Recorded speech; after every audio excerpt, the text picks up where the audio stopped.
Well, guys, welcome to the second podcast of Amazon Nomads. Apologies for my horrendous camera. I thought it would be an amazing idea to do this in WeWork. Never again. Mexico City WeWork. What's really funny is that you're saying, I'm sorry for the camera, but it's a podcast. Yeah, but it'll be on YouTube. It's a YouTube podcast, though. Okay, so it's not just a podcast. Fine. Okay, cool. It's like Carry a on. people seeing podcast. And yeah, so this is the 20th of September, Tuesday. Yesterday, we actually got hit by an earthquake, which was very interesting. So I was actually walking to WeWork around 11:12, and what happened was there was like earthquake drills, but there wasn't actually an earthquake. So we did the drills, and then we went back into the building, and then there was an earthquake, which is like so strange. I saw it on your Twitter, the whole WeWork building, shaking inside. It's mental. Yeah. What is it, 7.1 on the Richter? 7.6 in the main location. Was it like 6.5 for Mexico City? Yeah, it was shaking. I was like shaking. I was like moving side to side. I was like, what the fuck? Were you not really scared? No. I thought, oh, this is interesting. It's because we're from England. We don't really understand what earthquakes are. We're like, oh, it's a fairground ride.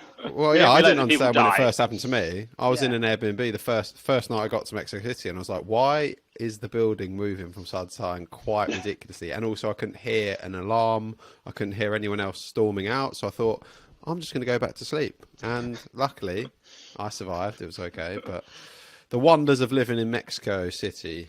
For everyone to see. Exactly the same for me. I had the same thing. Like the whole thing was shaking, the curtains were shaking, everything. I was like, what the hell's going on? And then all I heard was some Spanish girl screaming like at the top of her lungs, and I was like, I think I should get out of here.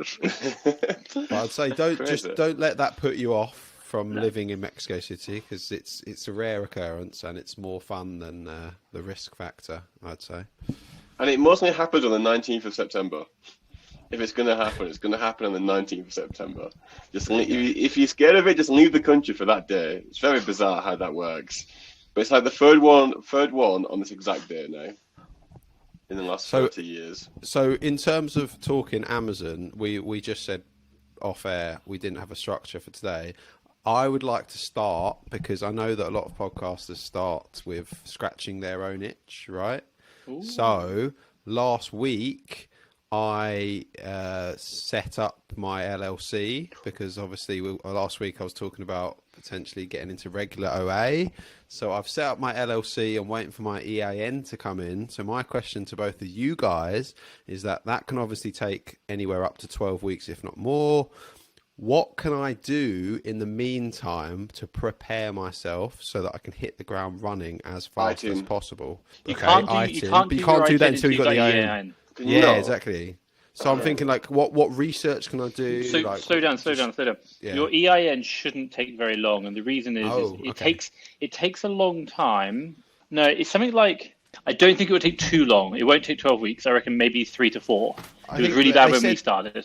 Yeah, they said 10 to 12, but I think that was just them doing damage limitation. They don't want to, disappoint you. But either way, even if it is 3 to 4 weeks, what do you guys, as relatively experienced US sellers now, what do you think I should be doing to maximize my time right now? If you're doing shoes, I'm guessing it'd be like things like learning about it. Number 2, like prep centers, speaking to them, getting yourself set up with that. All the operational stuff. You can't do financing yet. You can't do your bank account until you got the EIN. It doesn't take very long. If you're going to hire a VA, fine. Just start the process now. Like, do you think? Yeah, 100%. Because at the end of the day, they can go find you deals. Even if your EIN doesn't turn up for another 4 weeks, and they start today, well, they can find you deals for 4 weeks. Half of them are dead, but you're getting going. I think you want to speed up the process, don't you? Oh, absolutely. I paid an extra $100 to speed up the LLC creation, just because I thought that's time is money, right? So, what do you think, Gav? I think you hit that nail on the head. Get the prep center and start sourcing already. Even though you can't buy much stuff, it's about getting the knowledge and that kind of stuff in place now. So when you do have it, you can start immediately. So get your team together. Right. So, but prep center research, would you just Google prep centers in the US in a tax-free state and email all of them and ask them what their requirements are and kind of just see which one gives you the best rapport, and then like what's your process towards picking a prep center? Other than me asking that's not an easy question. Yeah, I know, but that's why I'm asking it. Okay, if you're just talking about prep centers, if I give you my advice, so I spoke to someone about this recently. He's like, number one, you want to get on the phone with them all, you want to communicate with them all and find out who they are. Tax-free states, ideally, because sales tax is like adding extra cost of goods that you don't really need. You can get around it for some suppliers. Let's go back. Can I just stop you just there, because you just talked about calling the US, and I know a lot of people listening who are in the UK who want to do what I'm doing and what you guys are doing don't know how you can call the US for free. You know how to do that, right? I don't think you can do it for free. Well, sorry, not for free. Nothing's but like free in America. But like Skype, you can use Skype. Oh yeah, you can use Skype. It's like £4.20 a month, right, to do a lot of minutes to the US, right? That's a good option. Yeah. And then you've used one called Ground Drive, I believe. No, so that's an app I use for different? VPN. Yeah, so I use an app for my my UK, which is called Groundwire. But then we use that with Andrew and Arnold, but that's only for UK. So okay, we get all our text messages. Sorry, please continue then. I interrupted definitely you. Just use Skype. I think you're right. Definitely use Skype. Yeah, because it doesn't really matter. Like what you're trying to. So a couple of things you're really trying to consider is think about it this way: you're about to spend or send thousands of dollars worth of your stock to these guys. And trust me, I have heard this time and time again where people have done this and the prep center just stops working, i.e. stops responding, stops doing anything. We're in a completely different country. I know people have even had to send private investigators to the prep center to get their stock back. So the idea is that you want to make sure the people you're doing with are like, responsive. And like you give them a call, for example, see if they answer the phone, how much you have to chase them up, send them an email. You're trying to get a communication. The questions you're really trying to ask are like, price per unit. If you're looking to do shoes, do they do it? You're really looking for like, you don't want to hear the yes, I do shoes. You want to like, yeah, we do it, and here's how we manage it, and here's the common problems we come up against, and here's how we solve them. Like, don't just take the first answer. Ask them to give you a bit more detail. Gavin, yeah. So to interrupt Tom, then like they need to check the sizes, and they also need to inspect the shoe itself to make sure they've been sent the right sizes. Because you might have bought a size 11, and the box might be a size 11, but in the box you might have size 10 shoes. Or the shoes might be dirty or used, so they have to open up the box and then inspect them. Like shoes is very specific, so prep centers will typically charge a little bit more because it takes a lot of time for them to sort it. So it's kind of like, do you go for a prep center that we recommend? I can recommend you to one, but you'll probably have to pay sales tax for a short while. But what I could do is set you up with a sales tax exemption process, which would probably work for like 30 or 40% of the suppliers. That's what I've done till I hit like 80k turnover, and then transition to their 0% tax prep center. I can help you there and help you with the tax exemption process. But yeah, as Tom said, we need to be very careful about how we go about this, because we're from the UK. If something goes wrong, we're in a pretty bad state, to be honest. So we have to be careful. I see a lot of people recommending like Grandad or like family-run prep centers. They seem to do quite well from what I've heard. I think the reason being is that like massive prep centers like American Warehouse, for example, just deal with so many clients. Dude. So while we're waiting in the interruption for Seth to return, because obviously he was quite interested in that, and he obviously a point as well. What's your travel plans? Obviously, because this is Amazon and travel. Okay, so I'm not sure yet. I'm getting my Invisalign soon. They're being manufactured now. Mm-hmm. So I'm tempted to go to Thailand for a few months, or I will either go to Colombia. I'm thinking Medellin in Colombia. Medellin. That's cool. Medellin. Okay, I just butchered that name. Double L in Spanish is J. I don't actually know how to spell the name, so... It's like, when you write it, it's called Medellin. It's Medellin. Oh, okay. Medellin. Guys, this is never a Spanish lesson. Continue, Tom. That's all right. That's cool. I've never been there. Yeah. Do look at the community, like on the Facebook, type in like Digital Nomads Medellin, and then just drop a message in, hey guys, think you're coming down, what areas should I be considering staying in? Yeah, so I follow a few Twitter accounts who are specific just to like living in Latin America. Cool. So I look at where they recommend and then hit up some of their spots. Cool. I've got a mate actually who I just met in WeWork like 2 weeks ago, and he's just been there, so I can ask him too. That's cool. Yeah. Honestly, I think you'll love it. I know a lot of people doing it. What's Seth doing? But it's like the thing is though, if for me in Invisalign, if I don't have to go back to him for like 3 or 4 months, then I could just go to Thailand for like 2 months, 1 month, go to Vietnam, go back to Thailand, go to the Philippines. That would be super cool. So I could just smash out Asia. Trust me, Asia's cool. Like, you want to spend some good time there. Like, I spent 2 years there. Yeah. But you will love I'll it. come out Seth for a loves Asia. I'll come out for a bit as well. So my question, hold on. My question is Asia a day drinking place or an evening drinking place? Because what I need is a day drinking place so I don't get as bad hangovers. It just never ends. You can both. Gavin, everywhere's a day and evening. Apart from, I think Southern Europe is a nighttime drinking place because of the heat. You know, when you get in Spain, you get out like midnight. I think it's a very nighttime drinking place. Oh, Can be you're possibly right on that. Like Tom, the hangover from Thursday, Mexican Independence Day night out. No, I'm good now, but Today's Tuesday, it took me until Sunday. It took me until Monday to feel like good again. That's crazy.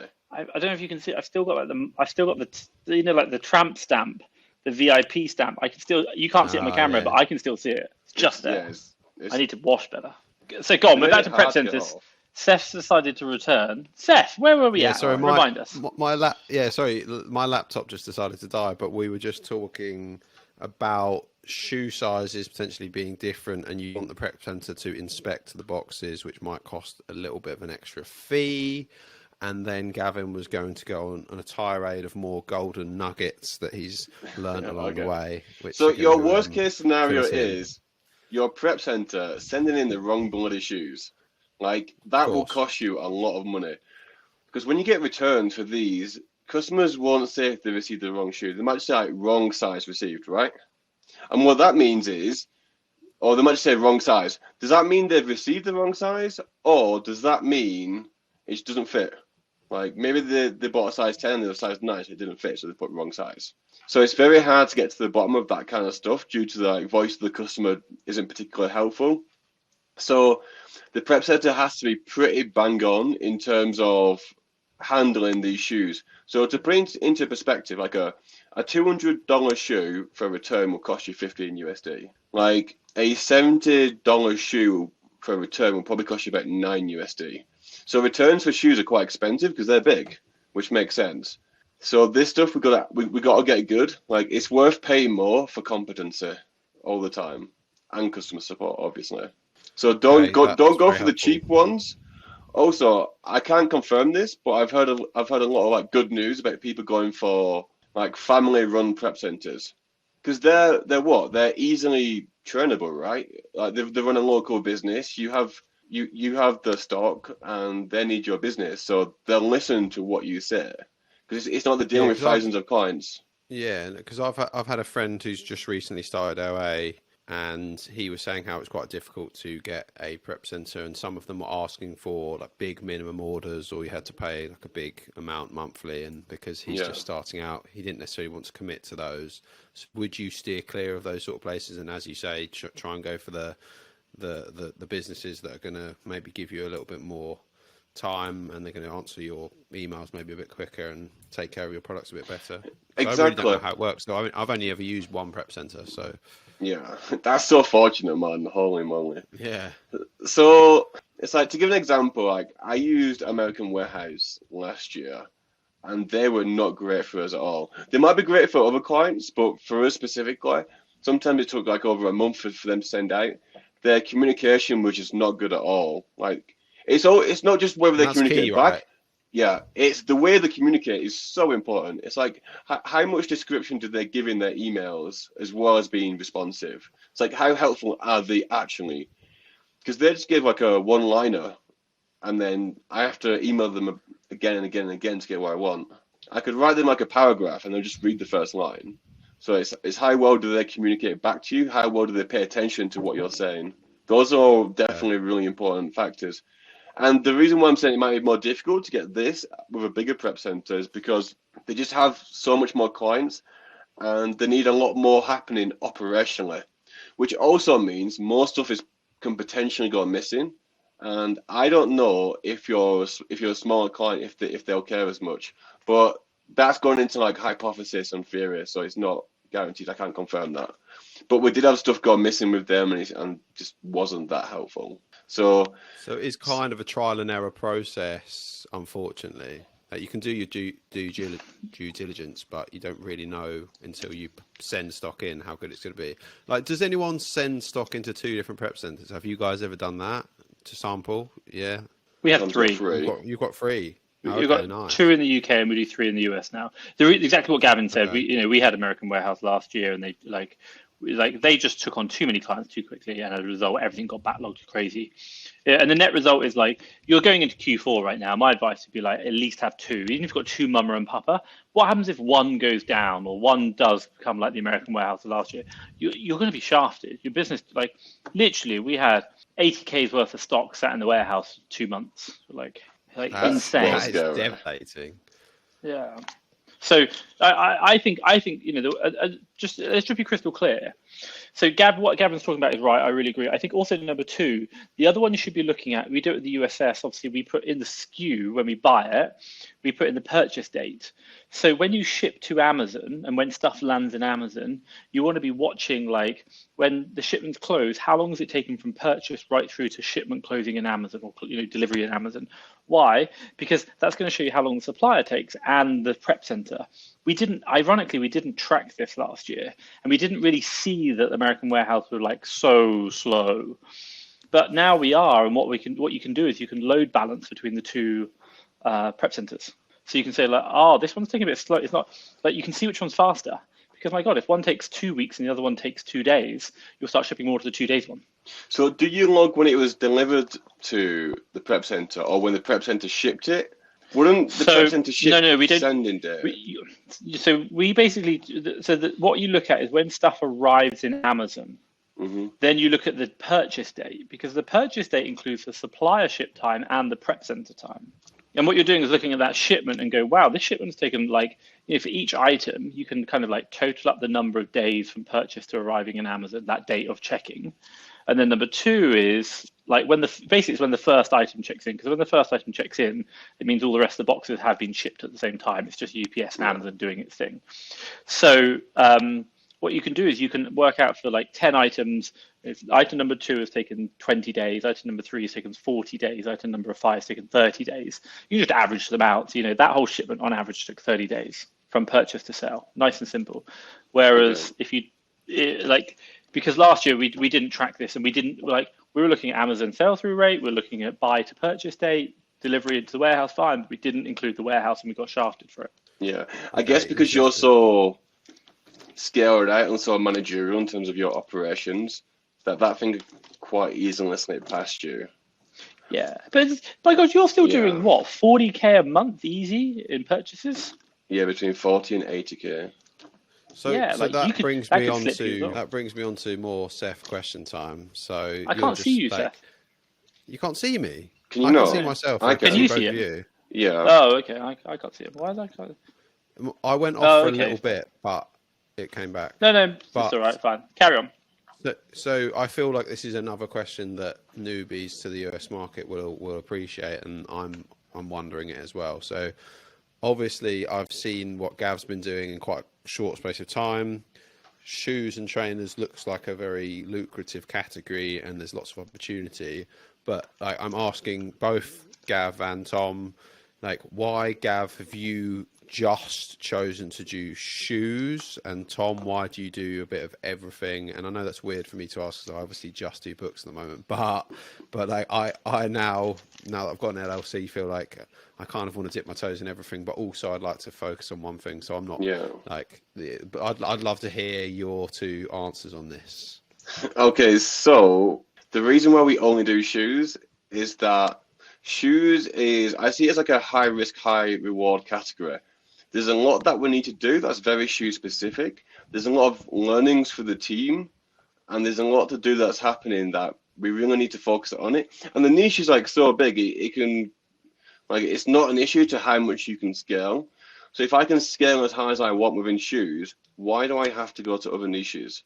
Like, but because the return rate for shoes is so high, and there's so much like other types of processes that's required, I have to really focus, because if I spread myself too thin, I started doing shoes, beauty, toys, I'm probably going to mess up on shoes. Like, it's just the way it's going to happen. Like, until we have like maybe like a year under our belt of just doing shoes, like I'm very experienced with the shoe market, then I would have then I'll be in a position where I can start moving to other categories. But I see it as being very high risk for me to even consider new categories whilst I'm still learning this one. Because as you said, right, I'm scaling quite quick, but I'm still very new to it. So we're still making a lot of mistakes that's getting ironed out. And if I was doing all these other categories, like these mistakes, would I iron them out, or would they just continue? Would it be harder to dissect? Because then, for example, the return rate would even out, right? Because the beauty has like a 2% return rate. So let's say anything over 15% return rate for a month, I have to go into inspection mode. If I was doing beauty and shoes, then the return rate might have been like 8 to 10%. I could be like, yeah, that's fine. So I would have less control over what I'm doing, and my growth would be a bit more unstable. So you want to be more focused, and you don't have a problem with spending. Like, even if you had, say, triple your cash flow, you would still be able to buy enough shoes. Is that what you're saying? So it's not a problem. Exactly. There's not a depth issue. It's just that you want to get really good at that and then maybe branch out later. Exactly, because as I said, it's way too high risk to start jumping around. No, like niches and categories in America is absolutely huge, man. It's crazy. Like the shoe category is probably bigger than like the beauty category in UK and a bunch of other categories. Right. It's you're that kind of big. doing what you did with printers. Like you got really good at printers. You know everything about printers in the UK. So you've kind of wanted to take that expertise and transfer that to shoes. I guess similar. So yes, but it's also about the team. So do I want to sling my team around to many different things?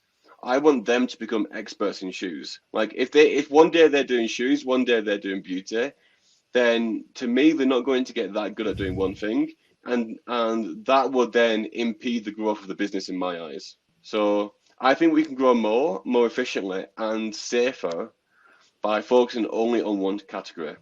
And until we hit like a bottleneck, then I'll think about other stuff, but I just don't see that. And also, just another question to dig in.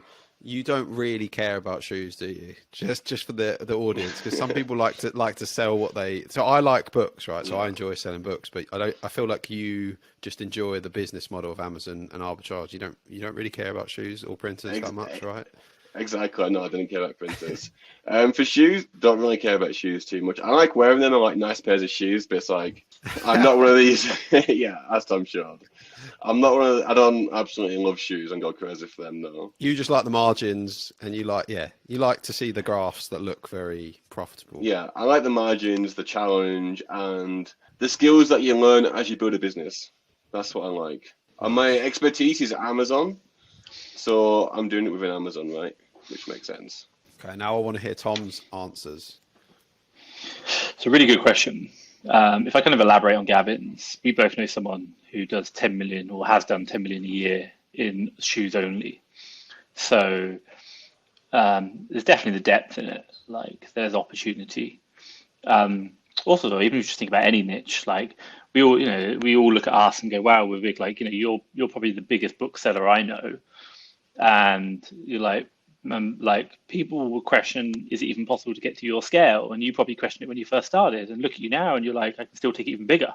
Like, I remember us having a conversation a year and a half ago and you looking at, you've got what, 8 VAs now? We talked about 24, like, 24/7 operation. Like you could do that, like if you wanted to, and it's absolutely fine.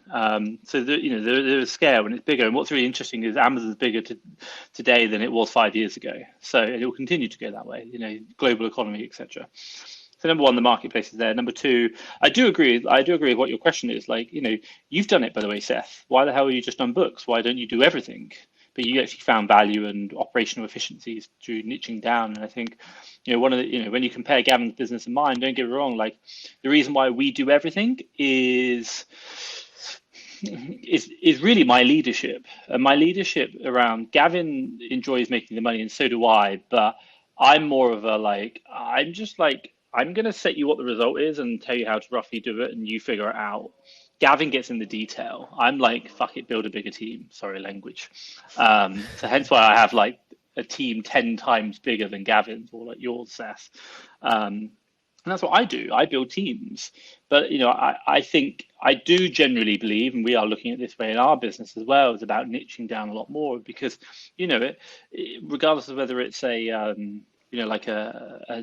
books or anything, is that even in jobs, you get paid for specialism, you don't get paid for generalism. And it's the more specialist you are, the better you get paid, the better money you earn. So I think there is definitely, and like you talked about, Gavin talked about, operational efficiencies and understanding what you do and the way you operate. And I think that's true. And it's something which we're seeing in our business, and you see even in the margin. So I think, if I reflect on it, and even if I say going forward, we will specialize more, if that makes sense.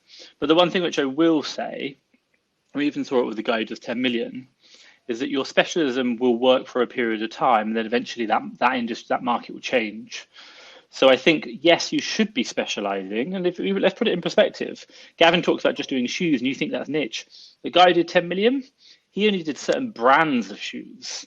So he did a niche within a niche. He had no IP complaints because every new brand they wanted to sell, sometimes he would go speak to a lawyer and say, has this brand ever done IP complaints? Because if they have, I don't want to get involved. Really niche down. But I do think at an element, when you get to a certain size, you should always maybe have a couple of team members trying other stuff. Because what we understand, exactly, because what you're going to understand is that the market will never be there forever. One day having transportation with horses was the best thing since sliced bread. Now, sort of Henry Ford turned around and made the motor car. But and I think in our connected economy things happen quicker, but it's probably going to be in years' time as opposed to weeks or months. So definitely niche down, start with, make it, and then build out that team, get it working, and then perhaps maybe just keep testing other things. Build other businesses like you're doing right now. Yeah, exactly that. I mean, that's part of the reason why I wanted to create an LLC. Obviously, there's the cashback benefits, but also it's the hedging of the risk, right? I've got 2 accounts now, just in case one does get taken down. They are separate. There's benefits to each one. So, quick question for you, just on another side note, how are you managing 2 accounts on the same marketplace? Tell me about that. I think that's a really good discussion point for other Amazon sellers. Well, it's a great discussion point because I obviously asked you about this on Facebook Messenger earlier in the week. Tom was telling me that, I assumed that I would need a VPN, obviously use a different IP address. I'm actually worried about using the same laptop because I've heard that can be an issue. Tom also mentioned that you don't want to use the same Chrome profile, so you want to be using a different browser. So I'm obviously going to be using either Firefox or Safari, which is Apple's native one, or Opera or Eta, whatever other one I choose to use. But other than those precautions, I don't know what else I need to be doing. Can you just get using your laptop? Yeah, you could do. So I tell you a really good thing. It's really ironic there because I use it. Amazon Lightsail. It's not the easiest thing to set up, but basically it is another physical computer on the cloud. It costs about $10, $15 a month. You can create a whole new remote profile. Amazon Lightsail. They are actually the best people who do it. But it's their AWS side as opposed to Amazon reseller side. And the idea is you spin up another remote PC, and then you go into the PC that does remote desktop, and then from there you use the Chrome window and that. There is a delay. So ideally, the way I do it is because I've never used it in my seller accounts. I never need to be in my seller accounts. I have my main one on my computer, which is UK, but I'm never in that anyway. And then once a week, I log in through the remote PC to my USA one and disperse, and that's it. That's all I do. I never log into the same things on the same phone. They're always, because they're a remote PC, it's different IP address, different Chrome. If you want to know, even if you log in, if you turn a VPN on, they can still detect if the Chrome browser is the same. Your Chrome browser has a unique fingerprint because of the Chrome extensions you've installed, the browser size, your fonts installed, all that stuff. It's a unique fingerprint and they will detect. But I think, look, the one thing which I will say is, let's be really honest here. At the end of the day, you create an Amazon account and you have your ID verification. They know who you are. Date of birth, name. It's quite, it's like I have the same passport for 4 accounts. So all 4 accounts are the same passport. So if you do something bad, it's quite likely they will be able to figure it out. But what you're after is stopping the robots automatically shutting you down. accidentally. Technically, aren't you? That's what You're allowed to have more than one Amazon account. That's correct. If you have a specific business Legitimate business reason. Yeah, that's it. Legitimate business reason, and obviously my reason would be one of them's a limited company from the UK, one of them's an LLC, one of them just sells books, and one of them just sells trainers. So the books and trainers doesn't matter. It's they're physical different companies. Yeah. That's the valid reason. That'll be enough. Yeah, that's valid. But the one thing you need to understand is the fact that you're like, it even says that you're allowed different accounts in different marketplaces. But it's kind of like, if you did something bad on one account, they could still probably link you. So it's not an excuse, but what we're trying to do is to stop the automated bots. And when one gets suspended by accident, the other one gets suspended as well because they're linked. That's what you're trying to do. And that will happen if you're logging on the same computers, same IPs, maybe even doing a VPN with one and not the other one. So you want to try and distance them as much as possible. That's why if you watch Me Amazon, he has like 10 laptops in the background and they all have their own like dongle connection. So would your advice be for me to buy a new laptop for this LLC? It sounds like the simplest way to do it. You can, but the question is if you're going to travel with 2 laptops, you might want to spin up an Amazon light sale to start with. It's a really simple solution. Yeah. It's a bit slaggy, bit laggy, should we say? But that's it. And by the way, there's no harm. Let's put it this way. The only reason why you really need access to the Amazon seller account is to check if you're eligible to sell. There's no harm using your book selling account to check all the deal criteria. And then like when you've got a list of 10 ASINs that you really like, you quickly just run them through on your remote PC to go, can I sell them? And then once that's a yes, then you can buy them all. But you can do all the book, the keeper checking, the SAS checking, all that kind of deal criteria checking on your books account, if that makes sense. Gotcha. Yeah. So I actually only need to use a different, you only need a different laptop to check 5 minutes a day kind of thing. Can I sell it and disperse? That's it. Got it. Yeah, no, that's cool. Does that help? Carry on. Back to why diversify or not. What's your thoughts on diversification, Seth? Oh, me. So, well, obviously, I haven't diversified because I've seen a lot of potential growth and non-saturation in books. But it's more that I've built a team out now where I feel like it's probably just more of a boredom thing. So I want a new challenge. So I could double my team of VAs and get them to buy more books with my software or whatever, but that doesn't really excite me. So I'm probably going to slowly grow my books business as time goes on, and hopefully it will grow by X percentage each year. But just speaking to Gav and how enthused he is about US cashback and shoes and trainers, even though he doesn't like shoes or trainers, it kind of it got the creative juices flowing to me, because I just thought, and obviously you guys have talked about the person who's done 10 million, and I've got another friend who's just started doing it and he's really loving it. And I've never done regular OA properly. I've only kind of done RA in the UK and obviously got banned. So I thought it would just be a nice extra thing for me to add to my arsenal of skills, because it's good. I'm sure, Gav, you've probably learned so much already just doing the US side of things as opposed to UK, and you've probably become a better entrepreneur from the last 6 months. So that's why I'm hoping that I can broaden my skill set. That's the main. Absolutely. Main thing, and obviously make money. Let's face it. I'm obviously wanting to make some money. You're not going to need to lose money and learn, Has Tom disappeared? I mean, I assume is his connection a bit flimsy or something? It seems like we're popping in and out.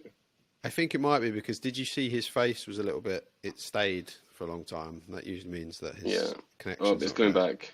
Sorry, my browsers decided. All 3 of them decided to shut down. So two people on the same call, but now you're better quality, Tom. So that's it doesn't matter. Okay. It's uploading. Carry on. Right. Yeah. Cool. No, we were just saying how I'm wanting to broaden my skill set as an entrepreneur, but obviously wanting to make some money, because it sounds like shoes, you can make quite a lot of money, and it's just I want to make that cash. It's got a lot of skill and potential. I want to become a better entrepreneur, a better human, and also don't know what can come from this. If I start making millions of bucks on shoes. Here's the thing you need to do. You need to get your Amex set up. Oh yeah, that's. You have your. You need to. Here's what you need to do. So you're like, what are you called? So you got an Amex UK at the moment, haven't you? Yeah. And you've created a company. Go on. I've got a Platinum UK card and Business I've got or a personal? gold dollar card, but business and personal. Well, Fine. Okay, cool. I've So got what- Platinum business, gold business, but the gold one's a dollar card, the Platinum one's a UK GBP. And you've got a business currently being incorporated in the US, but you technically have an address. Is that what you have? Yeah, so I've gone through Northwest, so I've got a Fine. virtual address, and with the LLC got created yesterday, so I can. I just waiting for the EIN. Okay. You can't. Okay, you need to wait for EIN. That's the one thing you need to wait Okay. for. Gavin, That's what I was like, thinking. you Do you need an the address. for it? No. Yeah, you need an address. You need an address, and you don't have an address document yet. Obviously, an address document for you personally rather than professionally. So let's be crystal clear. I'll tell you the steps Right. because you want to do this. The moment you get your EIN, you want to get a Wise business account. Create that. Yeah. And every time you create a Wise business account, you get a Wise personal account as well. When you get the Wise personal account, you change the address on it, not to like Seth's LLC address. You can manually edit the address. You just delete the I've LLC already got bit. a Wise personal account. Oh, you can fucking do that now. Go to your Oh, Wise personal perfect. account, go to the USA Oh. section, change the address on your account to your US company address, but delete the company name. So like, let's say for example, it's like Tom at company address, or like, Tom's LLC at company address. Yeah. You just call it Tom at company address, but don't use the company Just name use- because it'll be use like, the virtual address that Exactly. I've been given from. Okay, cool. What's this for? This sounds so confusing. I just said I was moving to America and gave my Yeah. representative's address. but they ask for a proof of address. No. Well, they did with me. They asked me to approve 2 documents, Oh. proof of address, and I sent them under both documents you have to upload. Like you apply, and then they ask for passport and proof of address, 2 documents. I uploaded the same document for them, and both were the Wise bank statement, and I credited $20 in the account. That was it. So you have to wait till, change the address now, wait till the end of the month. You've got 10 days. You'll get the Oh. statement, and then you can do it. So they'll either do that or they'll ask you for one of your previous card number. Oh, That's okay, fine. fine. Like they didn't with me. They sent me, Because they asked for the proof of address. yeah, It was an 'cause I email. had that initially, but I didn't know how to provide that, so I just tried again, and it asked for like the 4-digit code or something on the MX card on an older Oh, one. okay. Confirmed Yeah. via that, then it's dispatched. Received Try the it. next Just day. apply for it now. Apply for your Yeah. personal Amex now, and then let's be crystal clear. You can use a personal credit card for business, and you can do it. It doesn't matter. But ideally, you want to use the personal credit card for business solely for business purposes. You don't put personal and business, or you only use it for your business shooting. But also be aware that if something were to go wrong, you are personally liable. This is not financial advice. If anyone's listening, or Seth. No, good to know. Good to know. But that was a hard one. If that happens for me and I get fined like $1 million, I'm gonna escape to like where doesn't the US control? Mexico. Oh yeah, I'll just stay where I am then. Perfect. I'll escape to Venezuela or Yeah, Guatemala. Or something like North Korea. North Korea. that. Good option. Good option. Yeah, so I think that's the only other one you want to try and do. Get your Amex personal. So there's a few things I can do, which is good, because I thought I didn't have much on the table until the EIN, but that's good. In fact, do you guys have any intention of dropping your UK tax residency? Because I'm going to do it in 3 or 4 months. Doing it already. Good question. Are you? Yeah, doing it already. I've done loads. I've probably spent 5,000 US on consultations in how to do it. Like all the impact to corporate tax structuring as well. Your big one is it's not really you dropping tax residency is super easy. You just fill out a P85. Yeah. The problem comes is the entities that you own, which are companies. Right. And how, here's the thing. Technically, you can not be a tax resident anywhere, but it starts asking questions. And when we talk about tax residency, what we don't, most people don't ask you for tax residency. They might say it, but they don't mean it. What they ask you about is where you're a resident of. When you open a bank account, they ask you what's your address. They don't ask you to provide your taxpayer, your last tax return. It's always address, and address is where your residence.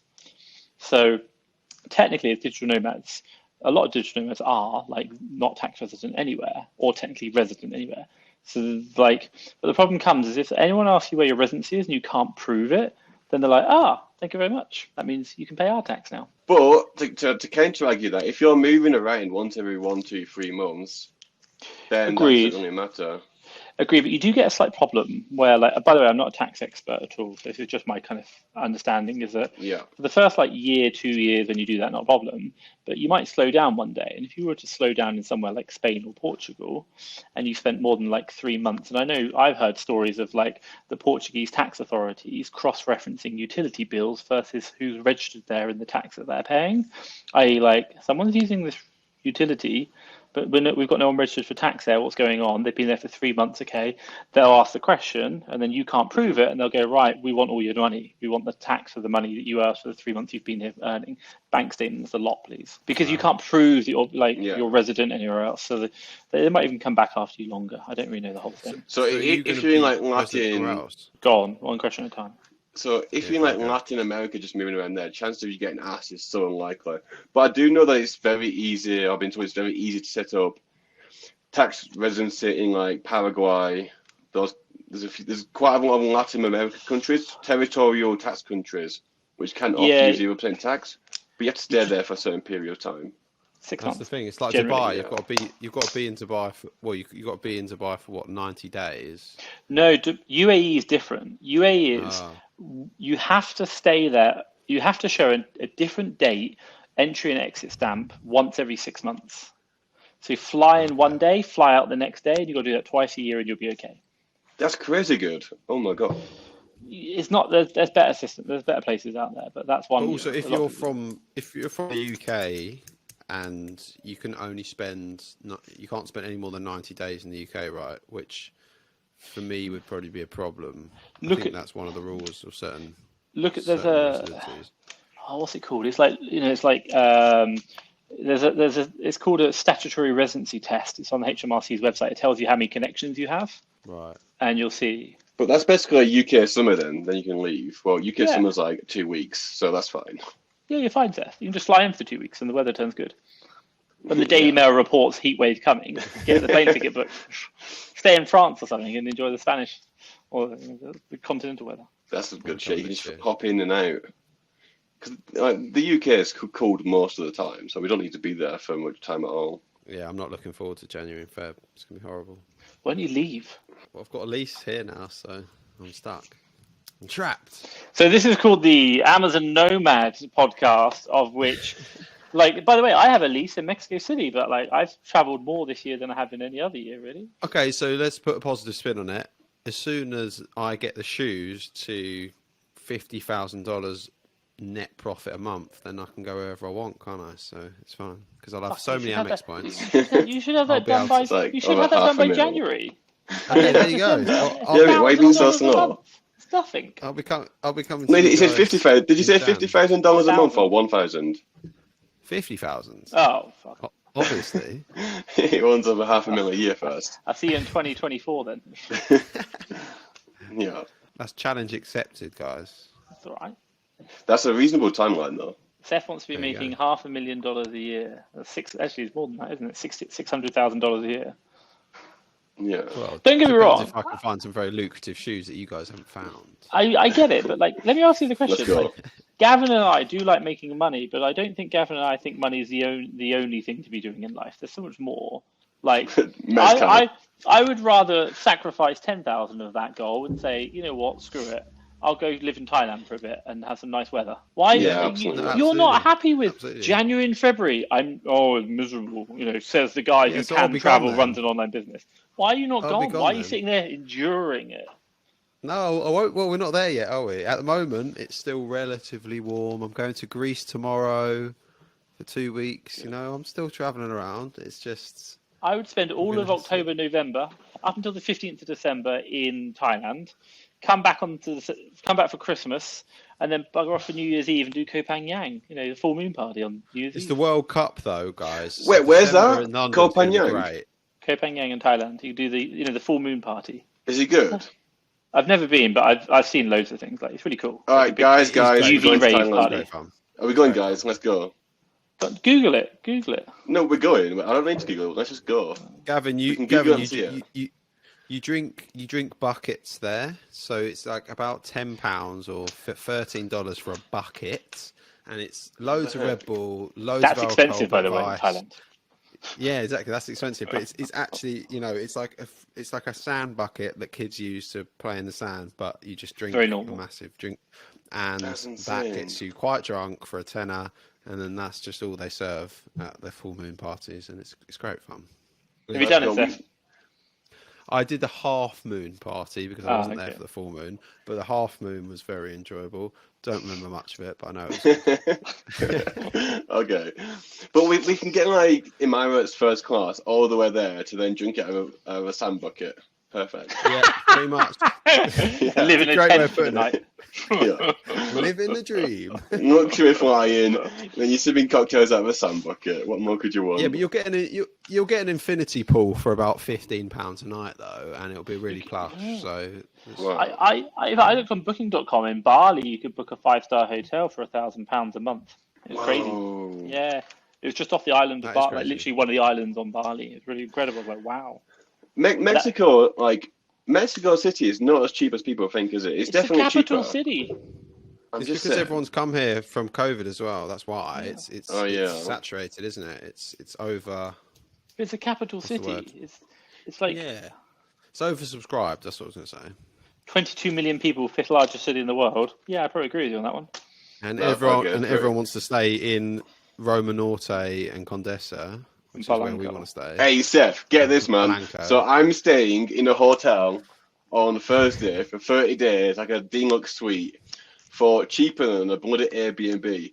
And I get breakfast every morning.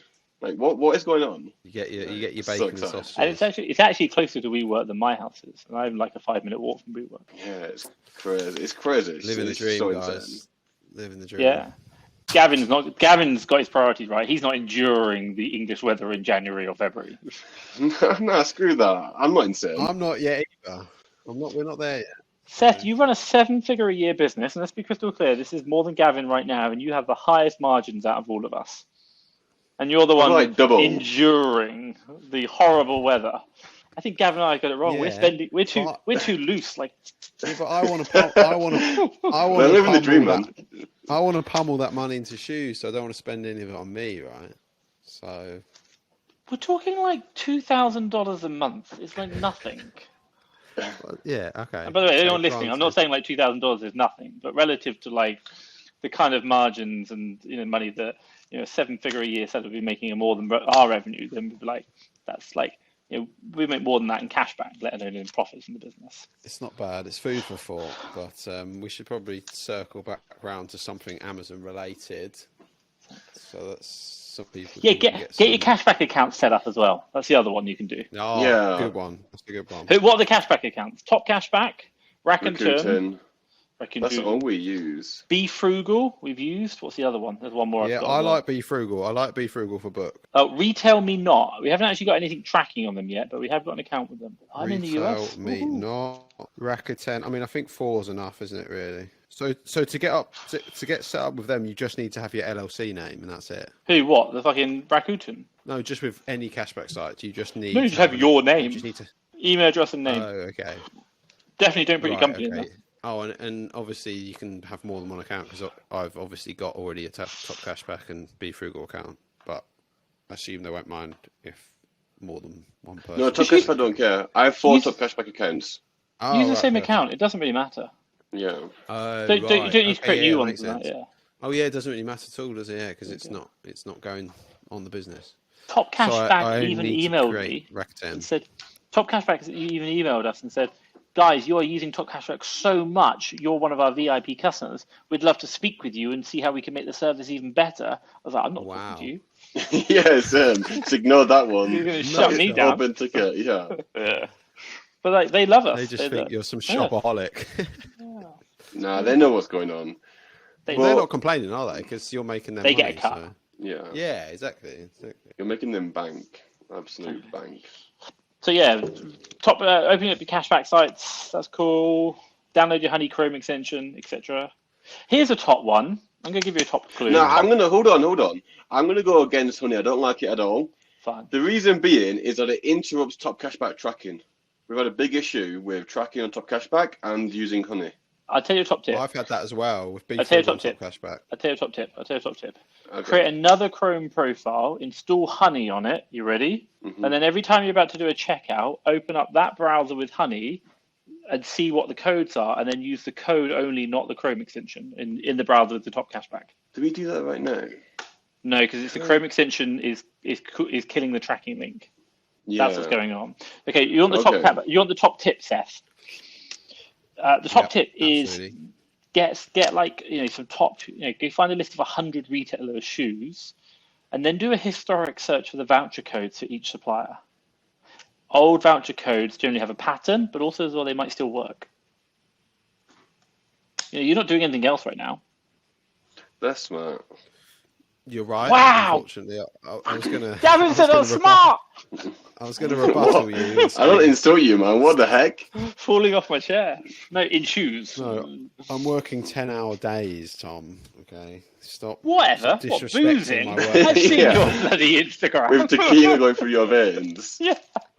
Is that Well, booze no, there? no. Is that whiskey? Single malt currently. Well, I forgot this call was even on, so I've obviously had a couple of beers. But He's just going to go run a marathon afterwards, isn't he? Because he fancies it. He's bored. Yeah. Mental. you can burn the candle at both ends. Was it last Okay. week you did the marathon? Yeah, it was this time last week. Yeah. So if anyone doesn't know, Yeah, cool. Seth had been on like a 2-month bender, drinking non-stop, literally, and then jumped into a And- marathon. Gone. No, and my brother got married on the Saturday. Mhm. We'd obviously had a big party, and then the Sunday we had a big roast, which was a hair of the dog roast. So obviously there was a lot of drinks that went down on the Sunday, and then I also had a lady round on the Sunday night. So then Monday I was very hungover, and then lady boy, and then Tuesday I thought why not run a marathon, and I ran a very respectable timed marathon because. The only obstacle is your mind, guys. So we'll And then he- leave it on a. He finished self-improvement the marathon and then did the bloody podcast. Mentally. Yes, and I'm on a standing desk, everyone. So So yeah, let's be just, clear. If you can't go on a 2-month bender, watch your family get married, have a roast, have a ladyboy round, and then do a marathon, you're not right for Amazon. Fuck, I'm gonna leave. I don't think I can. Different level. Like, just one day of boozing knocks me out for like 2 or 3 days. I know you're always Like- drunk 3 days later, or still feeling it. Yeah, it tastes like because the hangover lasts like a day, and then your sleep is a mess, and then you go back to like being your usual high energy self like 3 days after. that's Seth, a you limiting take- belief, what- Gavin. That's a limiting What supplements belief. do you take, It's a limiting belief. Seth? Just When I went to get my oxygen- bag, hold on. When I went to Oxygen, get my bag, electrolytes. no, when I went to get my bag from Tom's missus Deanna, the first thing she said was like, "You just look awful." First thing he said. I couldn't even like. It was like I was trying to cross the street. I couldn't cross the street because there was tanks in my way. So I had to like wait, walk the other way, get an Uber there, and then just to get a bag, man. And I was still smashed at the time. Gavin, I'll you tell really you don't what. handle alcohol very well, do you? Like in the Gav, hangover you stage. you No. look a lot more attractive this week. The beard trim is doing you a lot of favors. So well done for that. His hair was slick Thanks, mate. last week. The women were on fire around him. That's just Of what we course do, they were. mate. When it's time to go. He's about a foot taller than everyone in Mexico, so it helps. So why would he so well in it, Seth? Do you prefer the Mexican women or the English women? Seth Terrible prefers question. all women. Oh, women. Okay. Oh, lady boys, clearly. Lady, according to sorry, Tom. yeah, we got that wrong. Didn't we? Time That's why I special. should have tight hand.